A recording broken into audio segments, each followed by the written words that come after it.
Praise the Lord, Maranatha. I greet you in the name of Lord Jesus Christ. और मैं आपको अपने channel के ऊपर हार्दिक अभिनंदन करता हूँ। और माय डियर फ्रेंड्स, इस समय के अंदर, इस वीडियोस के अंदर मैं आपके साथ समयों के बारे में चर्चा करने के लिए जा रहा हूँ कि कैसा समय चल रहा है। और ये संसार का अंत नहीं है, क्योंकि मैं हमेशा अपनी वीडियोस में आपको ये बात बता चुका हूँ। ये संसार और ज़्यादा मॉडर्न होगा, इस संसार में और ज़्यादा AI सिस्टम्स होंगे, इस संसार में और बहुत ज़्यादा आप डेवलपमेंट को देखोगे, और ये संसार बहुत ज़्यादा हाई फाई होगा।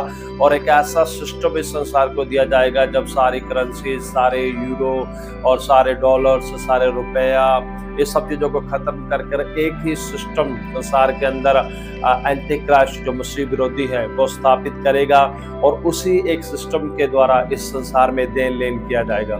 लेकिन उससे पहले एंटीक्राइस्ट के सिस्टम के पूर्ण तौर पर स्थापित होने से पहले क्या होने के लिए जा रहा है, ये थोड़ा समय में आपसे चर्चा करूंगा। मेरे मित्र, कलीसिया 2 चरणों में प्रभु के पास पहुंचेगी।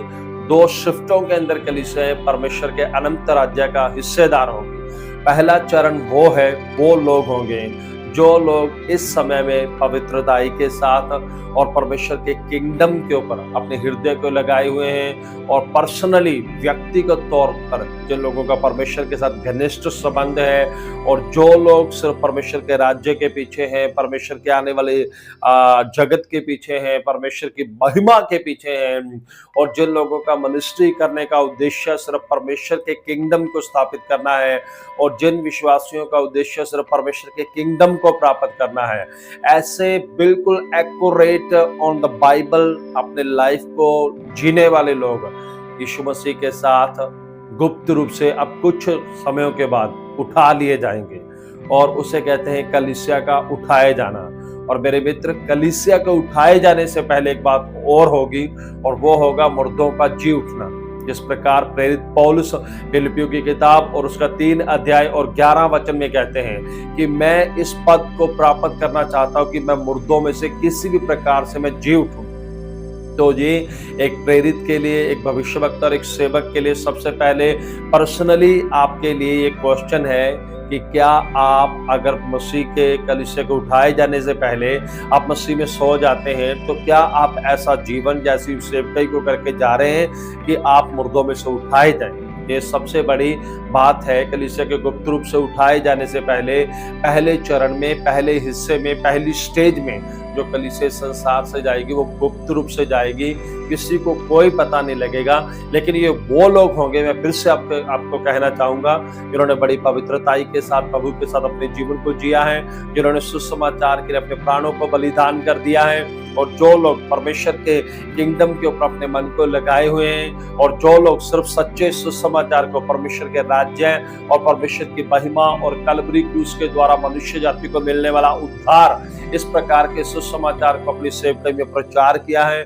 और इसी सुसमाचार के ऊपर जिन विश्वासियों ने विश्वास किया है और किसी भी सुसमाचार के पीछे नहीं गए, ऐसे लोग कलीसिया के पहली स्टेज में, जब कलीसिया उठाई जाएगी गुप्त रूप से, ऐसे लोग उस गुप्त रूप से उठाए जाने के हिस्सेदार होंगे मेरे मित्र। और उसी से पहले मुर्दे अपने कब्रों में से जी उठेंगे, और वो गुप्त रूप से वो जो मुर्दे हैं वो जी उठेंगे, और वो मुर्दे भी उठा लिए जाएंगे। इस प्रकार ये दोनों का उठाया जाना बहुत शीघ्र है। कलीसिया का उठाया जाना, सच्ची कलीसिया का और सच्चे सेवकों का, और उन्हीं के साथ मुर्दों का जी उठना, और ये दोनों बादलों पर उठा ले जाएंगे अचानक से।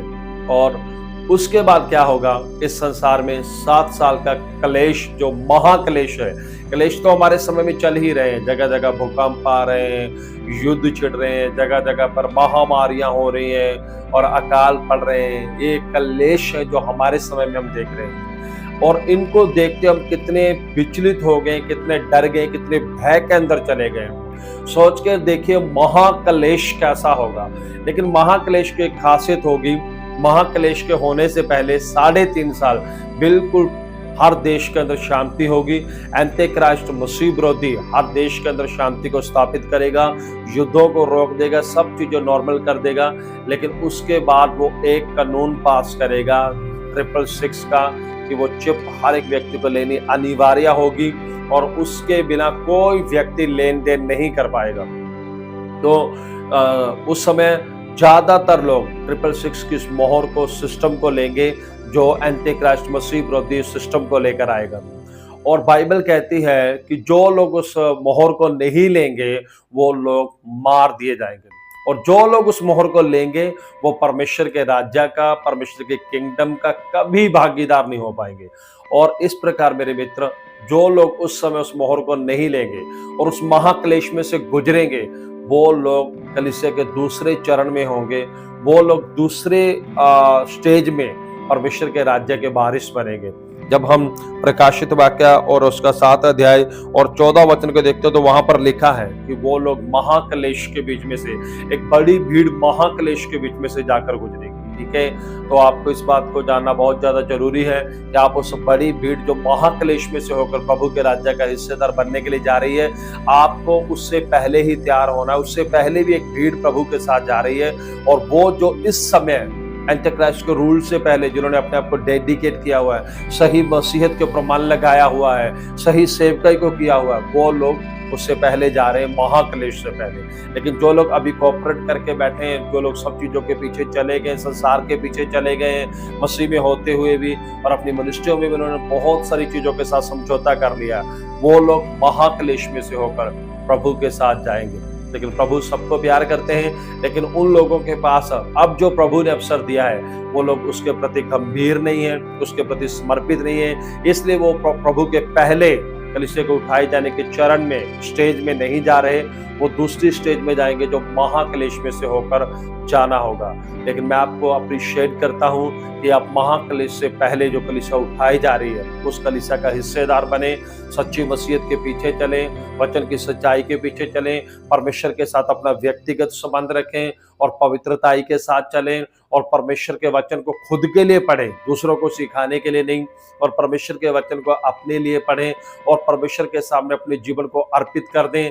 इस संसार की चीजों के पीछे पागल ना हो जाएं, जो चीजें आपको नहीं पता किस भूकंप में नाश हो जाएंगी, किस युद्ध में नाश हो जाएंगी, किस बीमारी के ऊपर आपका सारा धन खर्च हो जाएगा, इनके पीछे पहली स्टेज में जाने वाली कलीसिया का हिस्सेदार होने से आप रह न जाएं और आप अपने आप को तैयार रखें। ये कोई बड़ी बात नहीं है, ये कोई डराने वाली बात नहीं है, सिंपल सी बातें हैं। अपने जीवन को प्रभु के प्रति अर्पित कर दो। अगर आप आज इन बातों को और सृष्टि में होने वाले कलेश को आप नहीं समझ पाओगे तो फिर आपको महाक्लेश के अंदर में से गुजरना पड़ेगा, क्योंकि आपने परमेश्वर के कलेश के समय को भी नजरअंदाज किया है, वचन को भी नजरअंदाज किया है, और सच्चे सेवकों और भविष्य वक्ताओं को भी आपने नजरअंदाज किया है। इसलिए आप अपनी कठोरता के कारण महाक्लेश में से होकर जाओगे, ना कि ये परमेश्वर की इच्छा है। और अब फैसला आपका है कि आप किस कलीसिया के समय में उठाए जाना चाहते हो, पहली कलीसिया के या जो दूसरे समय में महाक्लेश में से होकर चर्च गुजरेगा।